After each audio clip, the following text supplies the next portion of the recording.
আসসালামু আলাইকুম, কি অবস্থা? আশা করি সবাই খুব ভালো আছেন। অগ্রিম ঈদ মোবারক। ঈদের যেহেতু একদিন বাকি আছে, এই দেখেন গরুও চলে আসছে। তো বাসায় যাচ্ছি, বাবার বাসায় যাচ্ছি। তো আমরা আসার একদিন পরে এই যে আমাদের ভাই, দুলা ভাই বলেন, বড় ভাই বলেন, ছোট ভাই বলেন, আমাদের হাফিজ ভাই চলে আসছে ঈদ মোবারক। শাশুড়ির জন্য পাংখা নিয়ে। ওয়ালাইকুম গরুর মাংস আসসালাম। খাবে জি। আর ফ্যানের বাতাস খাবে। তো যাই হোক, কী অবস্থা সবার, কেমন আছেন? কালকে রাত্রে এত বৃষ্টি ছিল যে গাছগুলো একদম পুরো পরিষ্কার হয়ে গেছে। কি সুন্দর। আসলে এখন ওইভাবে আগের মতো ভিডিও দিচ্ছি না, সেটার কারণ এখন বলবো না, আরও অনেক পরে বলবো, কোনো এক যুগে বলবো। তো বৃষ্টির কারণে অনেক গাছ এলোমেলো হয়ে গেছে, অনেক ফুল নষ্ট হয়ে গেছে। আর বৃষ্টি যদি এরকম চলে, আলহামদুলিল্লাহ একদিকে ভালো হবে যে ঠান্ডা ঠান্ডা থাকবে, আর একটু কষ্ট হয়ে যাবে যে যারা কোরবানি দিবে, যাদের কোরবানি দেওয়ার জায়গার সমস্যা, তাদের জন্য একটু কষ্ট হয়ে যাবে। তো যাই হোক, আল্লাহ ভরসা, সব কিছুই যেন আল্লাহ পাক সবাইকে ঠিকঠাক মতো করার তৌফিক দেয় বা সবাইকে করার মতো পরিস্থিতি আল্লাহ করে দেয়।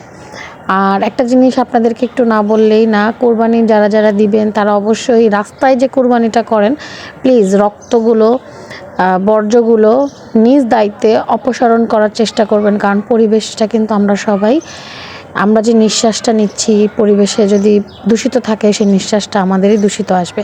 তো দেখেন আমার বাবার বাগানের জবা গাছে মাশাআল্লাহ প্রথম জবা ফুল চলে আসছে, আলহামদুলিল্লাহ।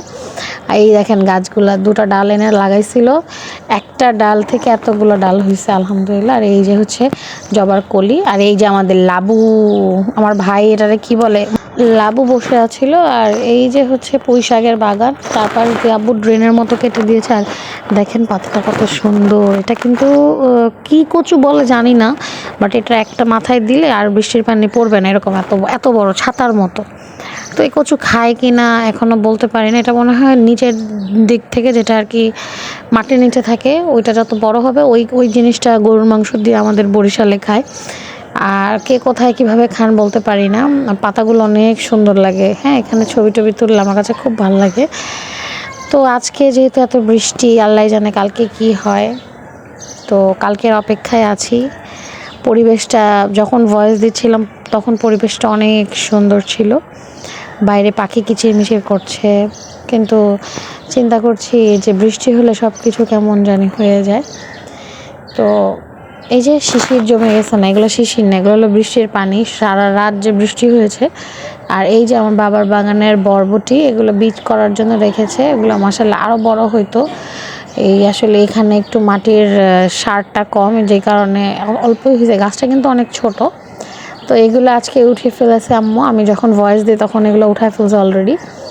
আর এই যে সেই বলেছিলাম না যে বেলি ফুলের আরও দুইটা সদস্য আনছি, এই গাছের ফুল না মাঝে মাঝে পিঙ্ক কালার হয়ে যায়। আমি কখনো এরকম দেখি নাই যে বেলি ফুল গোলাপি হয়। এই যে এই দুইটাই।